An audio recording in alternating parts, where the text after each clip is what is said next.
on est ensemble, il n'y a pas de souci. Sur ce plateau, mesdames, messieurs, j'espère que Sylvie Moueba a prévu les gros gâteaux pour nous, hein, pour Givel et moi, que nous allons manger également en direct pour vous confirmer que nous sommes ensemble avec vous, même si vous n'allez pas manger, mais nous, on mangera à votre place. Sur ce plateau, nous sommes avec nos intervenants. Il y a les fils maison, il y a, en fait, les têtes, hein, ils sont tous fils maison parce que vous les avez déjà vus, vous le voyez.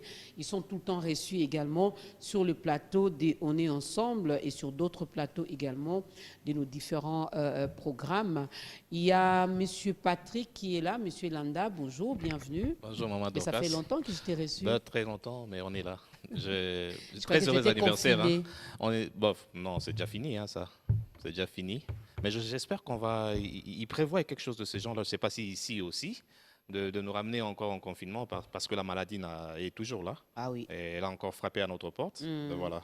Je ne sais pas finir sans vous souhaiter un très heureux anniversaire, Maman Dorcas, la maman de tous les chrétiens. La maman nationale. Merci beaucoup.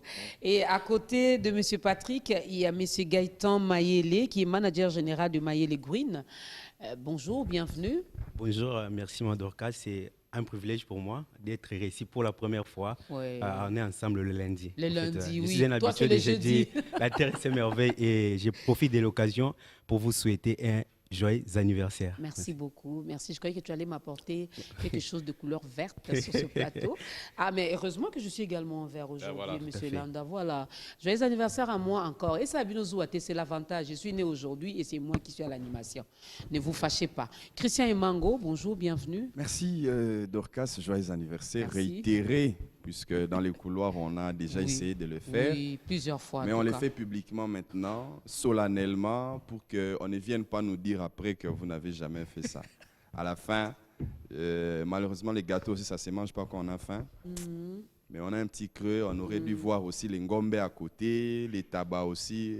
Il y aura un after après l'émission. On ne sait jamais. Madame Hélène est quelque part, on ne sait pas ce qu'elle est en train de préparer avec le DG Gintoto. Donc, il faut avoir la foi. On a la foi. Il faut avoir la foi. Alors, et à côté de Christian Emango, il y a notre consultant d'affaires. Il n'y a pas notre consultant, j'ai dit, ce n'est pas le consultant de Biwan, hein, non. Donc, un monsieur, un digne fils du pays, un Congolais, voilà pourquoi j'ai dit notre. Mais sinon, c'est monsieur Félix David Moala, qui est consultant d'affaires international et expert en gestion durable des bides. Bienvenue sur ce plateau. Merci, Maman Dorcas. Merci encore à tout Biwan et à toute l'équipe. Et très heureux anniversaire. Merci. Beaucoup de bonheur, beaucoup de succès, l'accomplissement de tout ce qui est en cours, de téléchargement. Amen. Et voilà. Amen. Alors, la salubrité et le développement durable, nous en parlons également ce matin. Mais d'entrée des jeux, comment chacun de vous définit le développement durable? Eh bien, pour ma part, le développement durable signifie tout mécanisme à travers lequel il peut y avoir l'épanouissement d'une population, mais pas seulement pour les générations présentes, mais aussi pour les générations à venir. C'est ce qu'on peut définir grosso modo autour de ce terme-là, développement durable. Et c'est comme ça que, puisque j'ai parlé des mécanismes, on se pose la question de savoir aujourd'hui, lorsqu'on pose tel acte, et surtout dans les domaines de la salubrité, est-ce que ce sera seulement pour des intérêts présents, pour préserver certains avantages actuellement, ou ceux qui viendront demain pourront en bénéficier? Et dans notre pays, on sait, on voit la gestion de la salubrité, du déchet. Est-ce que la manière dont on l'a fait aujourd'hui, je ne veux peut-être pas encore toucher à certaines questions spécifiques ici d'entrée des jeux, mais nous avons vu dans notre ville, à un moment donné, qu'on a géré les déchets, globalement la salubrité d'une manière, mais est-ce que ça ne s'est pas essoufflé?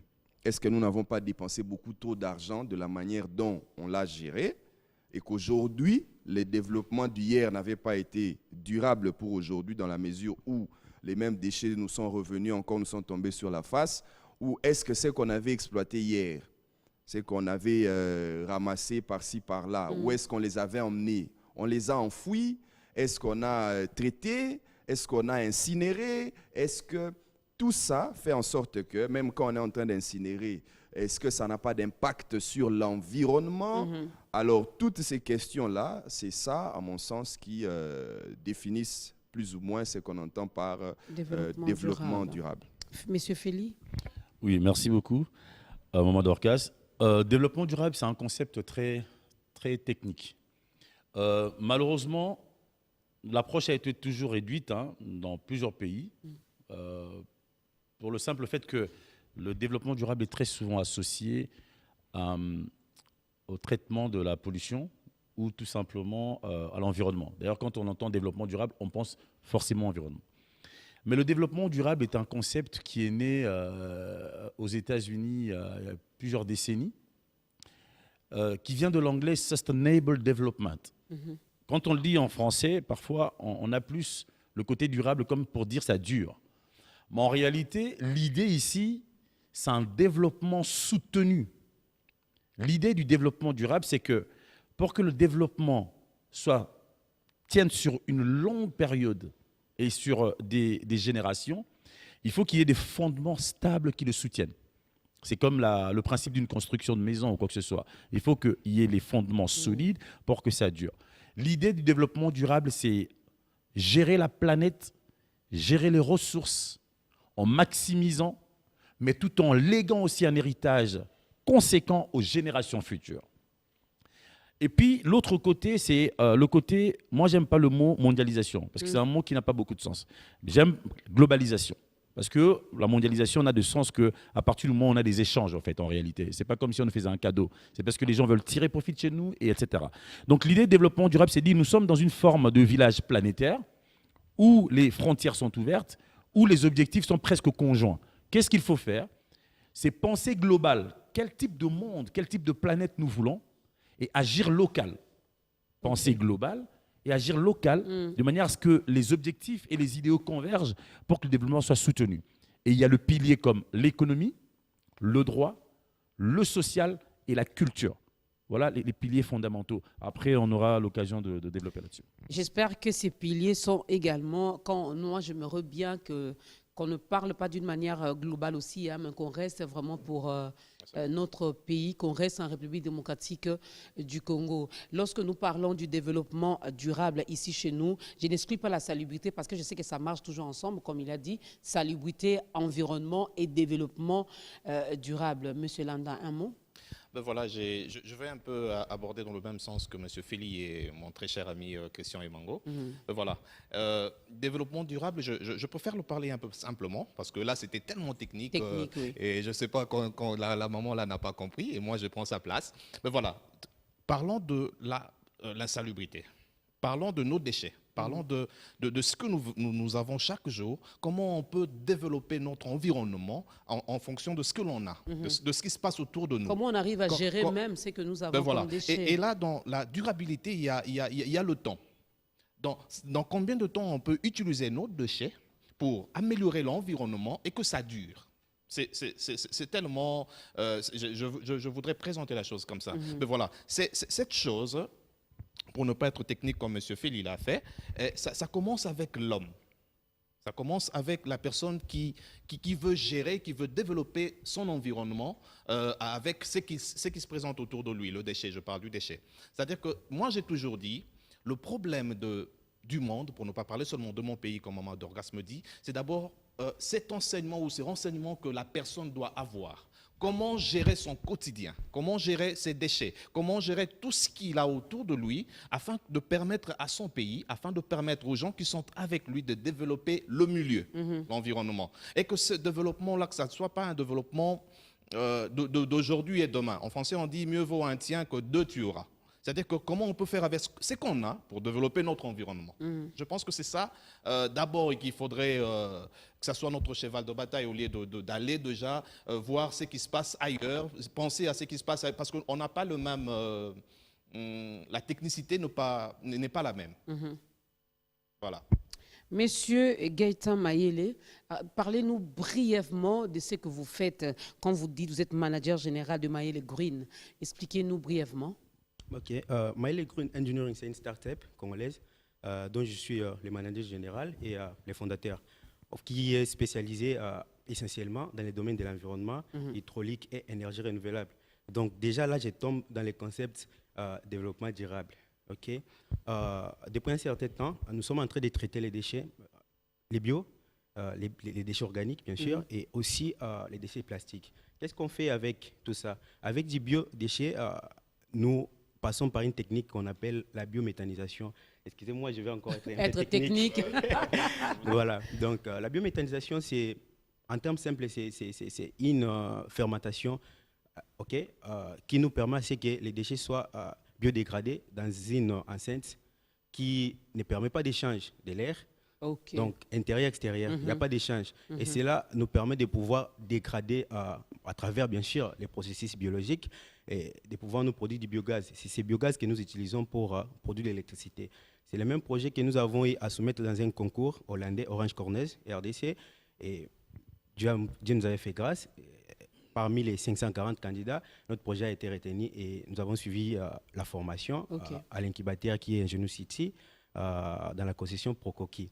Donc, à part ça, nous construisons aussi des microcentrales hydroélectriques. Donc, nous sommes là dans le cadre de la promotion, n'est-ce pas, du développement durable, dans la prévention ou la conservation même de la nature.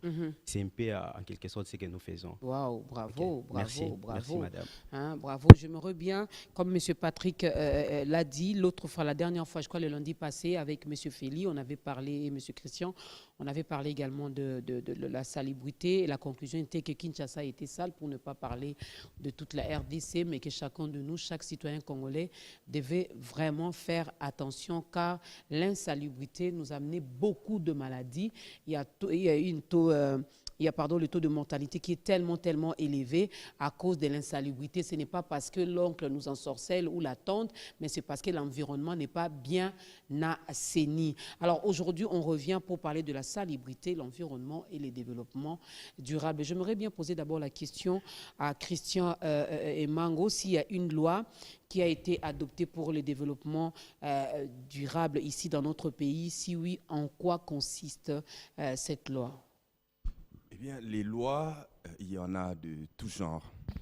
Mais c'est précisément dans une loi qui concerne l'environnement, une loi qui avait été adoptée, si je ne m'abuse, en 2011, et qui a mis en place les principes fondamentaux sur la protection de l'environnement, à l'intérieur de laquelle on trouve beaucoup de dispositions en rapport avec la gestion, par exemple, des déchets. Donc, et quand nous parlons de la salubrité, ça veut dire qu'en définitive, lorsque on utilise certaines choses, à un moment donné, ça deviendra le moment où il faut s'en débarrasser. Mais comment il faut s'en débarrasser? Et c'est à ce moment-là qu'il y a des lois, il y a des décrets que nous ne pouvons peut-être pas scruter en entièreté sur ce plateau aujourd'hui. Mais d'après ces lois-là, c'est que lorsque on a des déchets, il faut savoir aussi d'abord les classifier, comme vient de le dire ici un expert qui est devant moi. Et d'ailleurs, lorsque je les vois, je pense beaucoup au moment où, et lorsqu'ils parlent même de leur projet qui a été retenu, ça me fait penser à WWF où un jour je suis parti pour chercher de l'emploi, mais je vois qu'on demande qu'il faut avoir un diplôme en foresterie, quelque chose que je n'avais jamais entendu. Je me suis découragé automatiquement, j'ai laissé, je suis parti. C'est après en demandant, on m'a dit, mais l'université Kimbangi, c'était là-bas, forme en foresterie. Bref, c'était une parenthèse. Je suis resté juriste, comme pour dire que lorsque nous utilisons des choses, au moment où il faut s'en débarrasser, il faut savoir comment est-ce qu'il faut le réorienter. Alors, il y a là aussi, il faudra avoir l'information finalement. Tout à fait, tout à fait. Et au niveau des textes, quand vous regardez bien la logique du législateur, c'est qu'il voudrait que les déchets, qu'il les classifie d'abord, qu'il y a des déchets qui sont dangereux, des déchets qui sont, entre guillemets, simples, c'est-à-dire ménagers, personnels, industriels. Ça, c'est la classification que le législateur fait. Et il veut une exploitation qui soit différente de ce qui est déchets dangereux et qui classifie même que tout celui qui nous vient de l'étranger, qui est déchet, qui l'appelle automatiquement déchets dangereux, même quand on ne sait pas encore le contenu, mais tout ce qui nous vient de l'étranger qui a été jeté est classifié dangereux. Et des autres catégories de déchets. Ceux qui sont biodégradables qu'on pourrait récupérer, de ceux qui ne le sont pas. Alors, c'est maintenant dans la politique de l'application de ces textes-là que nous avons beaucoup de difficultés. Je vais donner un exemple. Lorsque on lance ici le projet, par exemple, avec l'Union européenne sur la gestion des déchets qui ont concerné, je pense, 9 communes de la ville de Kinshasa, on récupérait tous les déchets, que ce soit plastique, les biodégradables, et qu'on allait enfouir quelque part, dont je préfère taire le nom pour qu'on n'y aille pas toujours vérifier là-bas. Mais quand vous regardez dans la politique du législateur, c'est qu'on voudrait que lorsqu'on est en train de gérer les déchets, que ces déchets-là ne puissent pas demain, dans les cadres de développement durable, impacter encore la société. C'est-à-dire, vous ne pouvez pas amener des déchets quelque part, vous permettez par exemple de les enfouir, alors que ça va peut-être causer demain des érosions sur un territoire. Et donc là, le législateur n'en veut pas.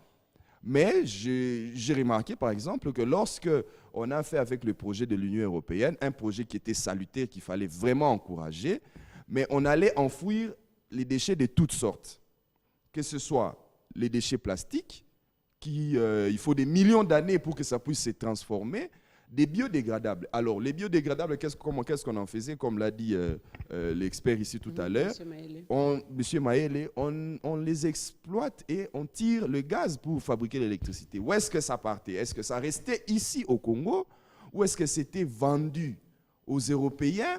Alors, tout ça, vous voyez qu'au finish, l'endroit où même on partait enfouir ces déchets-là, demain, au niveau environnemental, on se pose la question de savoir est-ce que ça ne va pas causer des érosions sur ces endroits-là?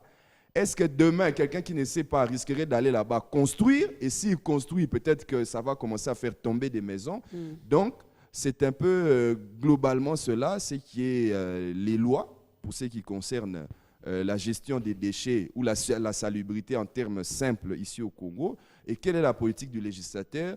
Où en sommes-nous avec l'application, que je regrette moi personnellement que lorsqu'on a fini avec le projet PARO de l'Union européenne par exemple, récupéré finalement par la ville de Kinshasa jusqu'à aujourd'hui, quand on parle même de Kinshasa-Bompeto, on ne sait pas où est-ce que nous sommes arrivés finalement. On ne sait pas où est-ce que nous sommes arrivés. Nous allons prendre la page publicitaire et après on reviendra. J'aimerais bien, faute de temps aussi, j'aimerais bien que chacun de nous aussi puisse réagir en tant que citoyen et congolais s'il y a des propositions à faire. Parce que l'insalubrité, oui, c'est notre combat. Nous nous battons vraiment pour mettre fin à l'insalubrité dans notre beau et cher pays qui est la RDC. Mais en tant que citoyen congolais, pour ne pas attendre seulement que les autorités, que ceux-là qui sont élevés, que ceux-là qui nous dirigent, nous proposent quelque chose, qu'est-ce que nous pouvons proposer pour avoir la salubrité et aussi ce développement durable qui nous intéresse tant. Voilà, bon dia familia, parabéns, anniversaire. J'ai compris seulement que la personne Bijou Kilolo me souhaite joyeux anniversaire, mais en portugais. Bon dia familia, parabéns, el feliz aniversario. Minamae Dorcas Capiata Yomoko. Que Dieu vous bénisse. J'essaye de comprendre. Voilà, je salue maman Bijou Kilolo. C'est Islaine Lututala. Islaine Lututala, faut que je me lingala ko ya. Au mieux qu'on ait un portugais jour anniversaire nangai. Mais merci pour tes souhaits. Merci. Alors je disais faute de temps, on n'aura pas le temps de tout dire ici sur ce plateau, mais j'aimerais bien en tant que des citoyens congolais, des dignes fils du pays, est-ce que vous avez des propositions parce qu'on en parle trop? Salubrité, environnement, développement durable. Il y a eu des formations, il y a eu des conférences, il y a eu des symposiums, il y a eu des forums tout autour de ça. Mais sur le terrain, il n'y a rien. Rien du tout. Je pense que moi, Dorcas, c'est encore une fois, je voudrais rebondir un peu sur ce qu'a dit mon frère. On ne devrait pas se réserver de parler de technicité sur plateau. Pourquoi? Parce qu'on vend de la compétence. Okay. Le pays a des fils qui ont de la compétence. Et c'est B1 d'abord est une chaîne qui a un audimat très intéressant, très important, qui est quand même suivi par une crème. Et plutôt que de toujours importer le savoir, le transfert de connaissances, il est temps aussi de regarder les expertises qui sont sur place. Moi, par exemple, je prends dans mon domaine, dans le secteur, c'est vrai que je suis spécialisé dans le développement durable, hein, mais mon expertise pour laquelle j'ai été diplômé, c'est la gestion durable des mines. Ok. Avec un new management, hein, avec des new compliances. Ça veut dire quoi? Quand vous allez, par exemple, dans les sites miniers, notre pays est appelé scandale géologique. Pourtant, dans les traitements de nos mines et de nos minerais, la pollution est déversée et elle va se retrouver dans les eaux que les gens consomment. Lorsque la pollution va sous terre, elle se retrouve dans les eaux et elle se retrouve même dans les végétations et même dans la nourriture telle que les légumes et autres. Les gens ne savent pas ça, qu'il y a des métaux qui se retrouvent parce qu'ils ont été extirpés lors des traitements miniers. Pourtant, les revenus, les dividendes des mines peuvent totalement suffire à développer les contrées dans lesquelles ils sont développés. D'ailleurs, dans tous les pays du monde sérieux, les minerais appartiennent d'abord aux riverains, aux habitants du pays et de la localisation. Ça veut dire que lorsque on se dit on a mis autant de millions, autant de milliards, il faut qu'il y ait une bonne partie qui soit là pour traiter la question de la santé, c'est-à-dire la pollution d'abord, le développement des infrastructures sanitaires, d'éducation, etc. Et aussi quelque part relayer sur l'étendue de la République pour que la question du développement soit durable. Le développement durable, ça veut dire que les poches, l'économie, le social, l'environnement, tout ça doit être ensemble. Le droit, la bonne gouvernance doivent marcher ensemble. Mais dans nos pays, souvent, c'est comme si les ministères sont détachés. Tu as un ministère qui fait ça dans son coin, un autre qui fait ça dans son coin. Ils doivent totalement collaborer. Même le ministère d'économie peut se faire des chiffres à partir des immondices et des choses que nous avons dans ce pays. Il est possible d'en faire des sources de gains et de sources d'accroissement même du produit intérieur brut et même du produit national brut. Et c'est totalement faisable. Lorsque vous avez, par exemple, je vais finir par là. Mais si vous ne proposez rien, peut-être qu'eux, ils ne le savent pas. Le problème, c'est qu'ils n'écoutent pas. Moi, j'ai pris langue avec des autorités de ce pays. Moi. Je ne vous parle pas de choses que je ne sais pas. Moi, j'ai pris langue avec des gens. Il y a des personnes qui sont attentives. Il y en a qui ne sont pas attentives du tout. Je vous ai parlé de la dernière fois. Il y a c'est un jeune ministre des mines d'une des provinces de ce pays. C'est un jeune, Trésor Tchibango. Mais pourquoi il nous a prêté oreille? Et les autres, je suis allé ici à l'hôtel de ville. J'ai rencontré le DURCAP d'une des conseillers, comment on les appelle, les secrétaires généraux. Le problème, quand vous regardez l'immondice, la transformation ne demande pas des miracles. On n'a pas besoin du barrage d'Inga seulement pour avoir de l'électricité. Aujourd'hui, il est capable de développer des micro-barrages au niveau de nos rivières. Il est possible de prendre ces immondices et les transformer, même pas seulement en source d'énergie. Ça peut devenir même des matières premières d'autres productions. C'est possible dans ce pays. Il faut juste que la chose que je propose, c'est qu'il y ait une véritable ronde, que l'institution, j'en appelle à l'attention du chef de l'État. Le président de la République a dit qu'il veut faire de milliardaires dans ce pays. Alors qu'il fasse un forum, que les chefs de l'État, son Excellence le président Félix-Antoine Tshisekedi Tshilombo, fassent en sorte que les autorités appellent à une table ronde scientifique des porteurs de projets, de porteurs d'idées, des personnes qui ont des solutions à proposer aux problèmes dans notre pays, et que de là découlent des vrais mémos, des vraies conclusions qui permettront à ce qu'on mette les moyens pour que les actions viennent. Je suis sûr que la main-d'œuvre compétente est dans ce pays. La main-d'œuvre compétente, oui, je t'appuie, je confirme cela également. M. Maël et M. Feli demandent, cela ne demande pas les yeux de la tête, finalement, pour transformer ces déchets, pour bénéficier également de ça en produisant d'autres choses. Dans ce que vous faites, ça ne demande pas beaucoup de moyens? Avez-vous eu le temps de proposer également aux autorités? Tout à fait. L'année dernière, en 2019, j'étais plusieurs fois à l'hôtel des villes. On a discuté avec tous ces gens qui gèrent Kinbopeto. Malheureusement, je ne vais pas m'éterniser de pouvoir continuer de dialoguer avec des gens qui ne veulent pas avancer. Ils viennent avec un concept peut-être qu'eux-mêmes ne maîtrisent pas. Ce n'est qu'une observation. Je vais dire ceci, c'est que M. Feli vient de dire. Vous savez, avec les projets biométhanisation, nous avons la matière première que nous appelons biodéchets. Donc, tous ces restes qui viennent de nos nourritures. Okay? Alors, avec ça, vous avez 4 produits, madame. Vous avez du biogaz, ok, que vous pouvez utiliser pour la cuisson. Vous avez ces mêmes biogaz pour produire de l'électricité.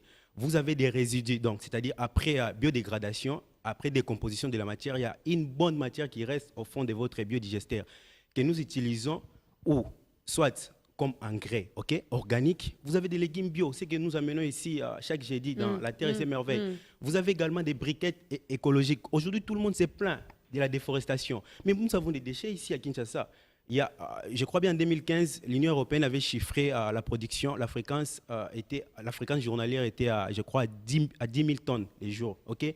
Dans ces 10 000 tonnes les jours, vous avez une fraction de 65% des matières organiques, donc dans la globalité de tous les déchets qui sont produits ici. Vous avez du carton, vous avez des légumes, vous avez tout ça. Alors, toutes ces matières, si vous voulez gérer normalement, vous aurez à embaucher presque tout le monde ici qui est dans la rue. Vous voyez, Il y a de quoi embaucher. vous allez embaucher presque tout le monde qui traîne ici dans la rue. Alors, je vais maintenant passer à l'étape des propositions, des solutions. Monsieur Maëlle, oui, vous allez passer à l'étape des propositions. Je pose encore la question, je salue Héritier Guizaji qui nous suit depuis quelque part. Avez-vous conçu un projet et vous êtes allé voir les autorités pour leur présenter? Bien sûr que oui.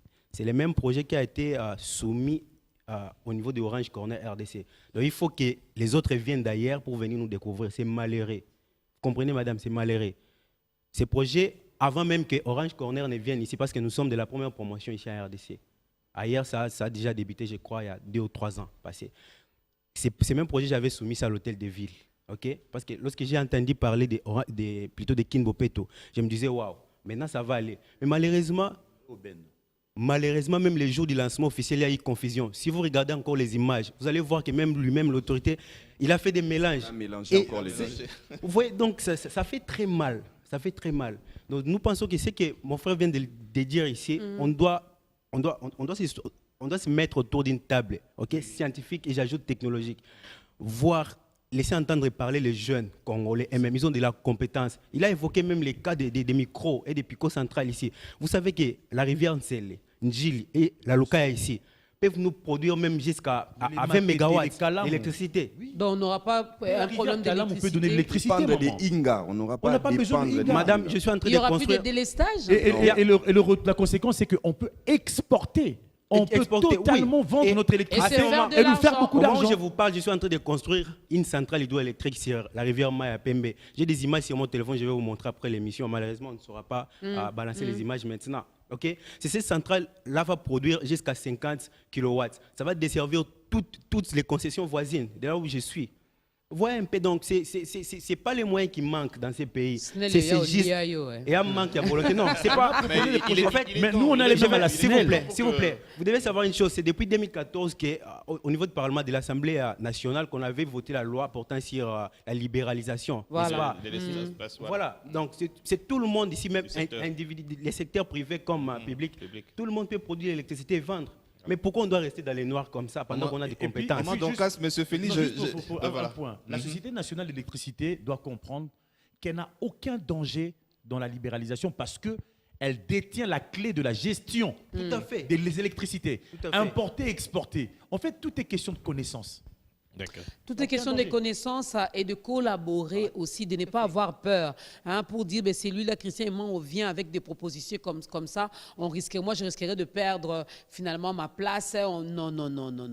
Il ne faut pas tout le temps avoir peur comme Maman ça. Dorcas, je pense qu'il est temps que dans notre pays, par rapport aux propositions, l'une des propositions, c'est de travailler avec les bonnes personnes. Il est temps que dans notre pays, que l'on travaille avec des bonnes personnes. Vous savez, M. Félix, lors de son allocution, j'ai eu très peur parce qu'il a dit quelque chose. Je me rends compte que même dans l'eau, que la Régie des eaux, passez-moi l'expression, nous fournit, il y a des métaux qui peuvent nous rendre malades demain. Et eux, ils savent. Et eux, ils savent, mais ils cachent l'information. Vous savez, quand je viens ici, je passe par Carigres. Carigres, avant, je disais ici, c'était un site industriel. Mais aujourd'hui, Carigres a cessé d'être un site industriel. Il y a des résidences, il y a des gens qui vivent à côté. Oui. Mais il faut voir la poussière qu'il y a là-bas. C'est-à-dire que ces gens qui vivent à côté de Carigres, demain, ils seront malades. Et aujourd'hui, il y a déjà de malades. Dans notre pays, quand on allait vers Matadi, il y avait un endroit où ce site-là était réservé pour brûler les déchets qui nous revenaient de la France, qui nous revenaient de l'étranger. Et ces déchets-là, ils sont dans notre pays. Mais les gens mouraient à cause de ça. Parce que quand vous prenez le transport pour aller à Matadi, arriver à ce coin-là, l'odeur était nauséabonde et à un moment, c'est insupportable. Mais qu'est-ce qu'ils ont fait? Ils n'ont rien fait. Ils ont empoché seulement l'argent. C'est-à-dire que, je reviens dans ce que je disais avant, il est temps Il est temps que dans mon pays, que l'on travaille avec des experts. Oui. Monsieur Félix, si vous manquez du travail, c'est parce que ces gens-là, ils sont méchants, ils veulent nous tuer. Il est temps qu'ils nous écoutent même pour une fois et qu'ils prennent des bonnes personnes. Monsieur Maël, il est là. C'est-à-dire que si déjà la rivière Kalamou peut produire de l'électricité, c'est-à-dire qu'au moins 4 communes ne souffriraient plus de ce terme-là qu'on nous a appris ici du délestage. Exact. Savez-vous que même un jet d'eau, quand vous voilà. parlez du peuple pour produire de l'électricité, Ben voilà. je vous assure, un jet d'eau. Pour un quartier, les par barrages, exemple. ce ne sont pas seulement des grandes bâtiments. Il y a des petites choses qu'on peut enchérir, mettre. madame, Travaillons avec les Pour bonnes enchérir. personnes et le Congo ira mieux, de Pour mieux en mieux. enchérir. Ah, vous Ben voilà. voyez, si vous allez juste au niveau des... Vous allez conclure également parce qu'on arrive à la fin. Ok, d'accord. Juste là où il y a l'espace, comment on appelle ça, là où la régie des eaux capte de l'eau, ok, sur la rivière. Il y a une bonne structure là, il y a un ouvrage des génies civils.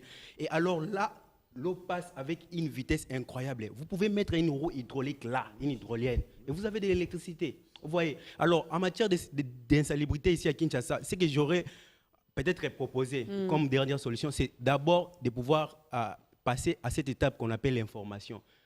N'est-ce pas? Informer et former les gens, la population. Parce qu'un projet qui passe par le développement durable, c'est-à-dire c'est d'abord les concerner, la population, qui d'abord doit comprendre les faits, les pourquoi de ces projets-là. Vous venez avec Kinbopeto, bravo. Mais quelqu'un qui a Kissin sous là-bas, quelqu'un qui a Ngaba, je ne sais où, ok? Il va toujours continuer à mélanger des déchets comme ça, en des ordres dangereux, non dangereux. Et après, qu'est-ce que vous allez faire avec? Moi, je pense qu'il est grand temps d'enseigner les gens sur cette technique que nous appelons le tri. La poubelle ici va contenir X déchets. X déchets. L'autre et Eux-mêmes ne ainsi sont de pas suite. informés. Et comme ça, apparemment. vous saurez orienter les déchets dans leur filière de traitement ou de transformation, de valorisation, ainsi de suite. Et cela, ça va nous régénérer beaucoup d'argent, de l'emploi durable. On n'aura plus à quémander ici dans la ville. En tout cas, c'est regrettable. Il est grand temps que nous, jeunes, aujourd'hui, d'ailleurs, j'allais oublier, je suis directeur technique du collectif des jeunes entrepreneurs congolais, les COGEC. Ok. Ok. Alors, dans cette plateforme, vous trouverez des compétences, madame. D'ailleurs, nous envisageons, bientôt là, on aura organisé un salon sur les énergies renouvelables.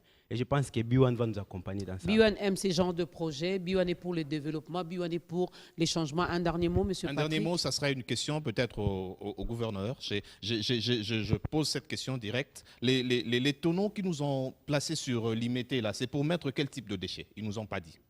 Et on va se retrouver avec Mettez tout le type tout et ils Ben vont voilà. trier.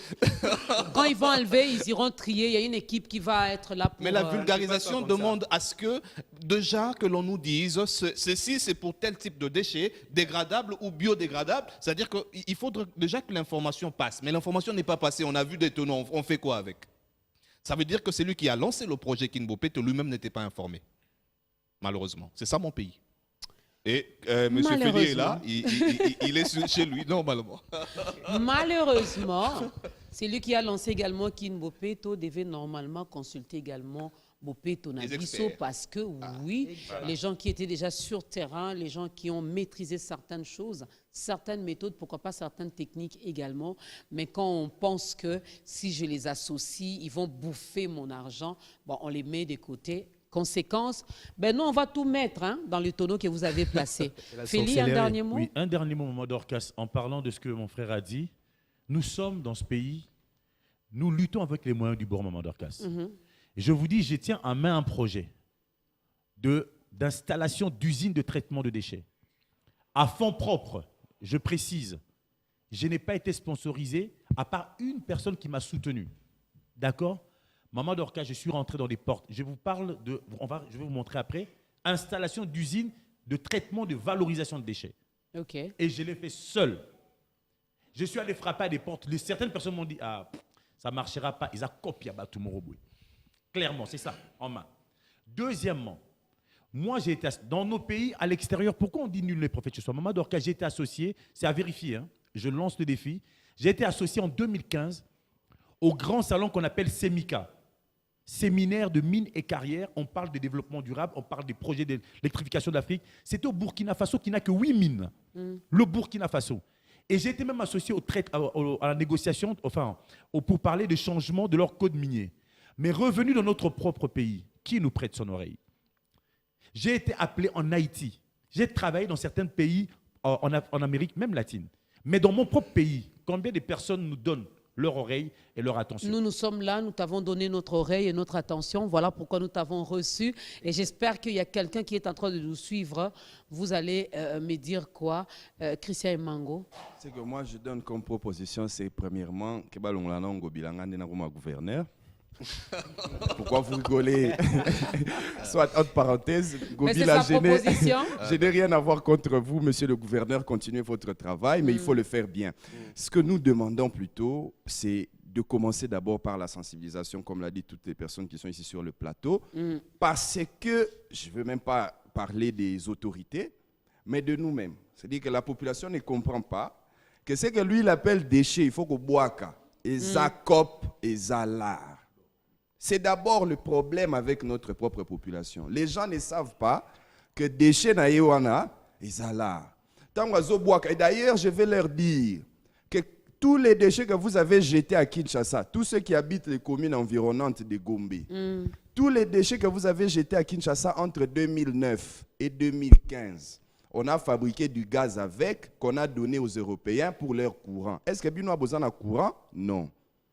C'est-à-dire que les Kinois ne comprennent, ne connaissent pas ça. Et il faut leur dire ces vérités-là. Que déchets au même titre, tozobele la minembo kendete au même titre, la déchets na bisopé, il faut toyer bah où est-ce que ça va. Parce que bilangeza, peut-être parfois on a besoin que ça va engrais naturel, tout ça, fumier, mais c'est avec les déchets, c'est que nous jetons. Et donc, la première des propositions à faire, et c'est une initiative qui est simple, facile, même si dans les faits, Bokiti n'a pas sur terrain, mais quand vous vous mettez seulement à sensibiliser et dire à notre population que déchets Nabisowana, ça peut nous produire des millions de dollars pour créer des emplois, pour ouvrir des banques, pour faire ceci, je pense que plus personne ne prendra encore... Ah, excusez-moi, je vais ouvrir une petite parenthèse d'ailleurs. Juste 30 secondes. Vous vous rappelez que lorsque les sociétés brassicoles ici avaient pris les bouchons, et ils avaient mis des cadeaux derrière les bouchons. Oui. Qui jetait encore les bouchons? Personne. Mais si on fait de telles politiques pour faire en sorte que Batouba boit Kalissou Souté, Ngobila, si vous ne faites pas ça, rassurez-vous que dans 2 ans, je prendrai votre place. En tout cas, c'est là langage que Christian Emango, il est congolais, mais pourquoi pas gouverner également la ville de Kinshasa? Il est capable, n'est-ce pas? Alors, travaillons ensemble. Vous voulez contacter Monsieur Feli. Le numéro de contact rapidement? 099 18 18 989. 099 18 18 989 et c'est le WhatsApp aussi. Monsieur Mayele? Monsieur Mayele, c'est le plus 243. Ah là là, on n'a pas pris le numéro de Monsieur Mayele. Ben c'est ça Biwan.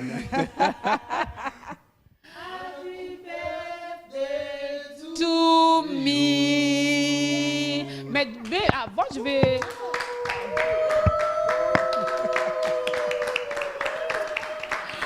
Ben merci, je vous garde... Waouh. Ma et l'amour. Otama et l'amour. Mon méca. Otama et l'amour. C'est bon, c'est bon. On va manger les gâteaux, mais c'est Maëlle rapidement. Donnez le numéro de téléphone. Mon numéro de téléphone, c'est le plus 243 81 66 26 163. Plus 243 81 66 26 163. C'est le même numéro que j'utilise sur WhatsApp. Merci. Ok, merci beaucoup. Merci beaucoup à vous. Merci à...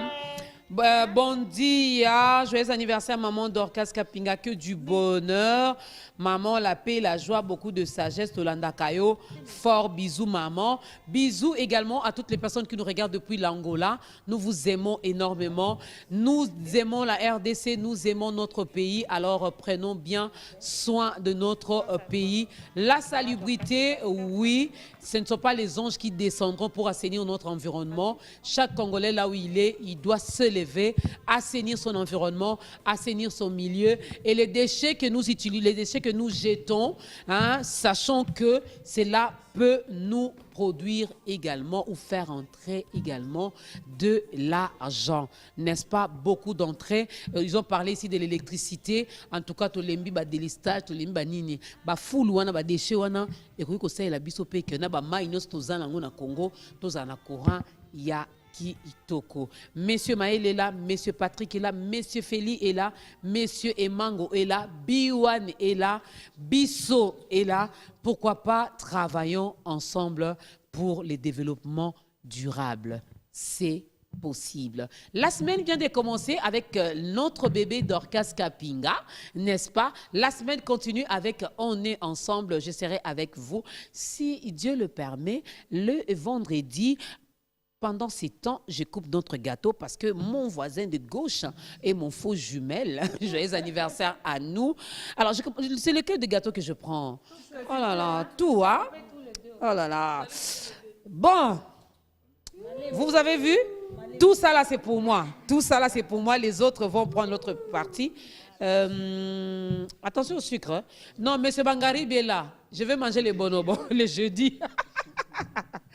Ben, merci à vous. Merci Sylvie. Merci à Biwan. Merci aux filles. Oh, elles sont gentilles. C'est bien hein, quand tu es... Non, je ne mets pas dans l'assiette. Je préfère manger comme ça. Et nous ici à Biwan, on jette les déchets proprement.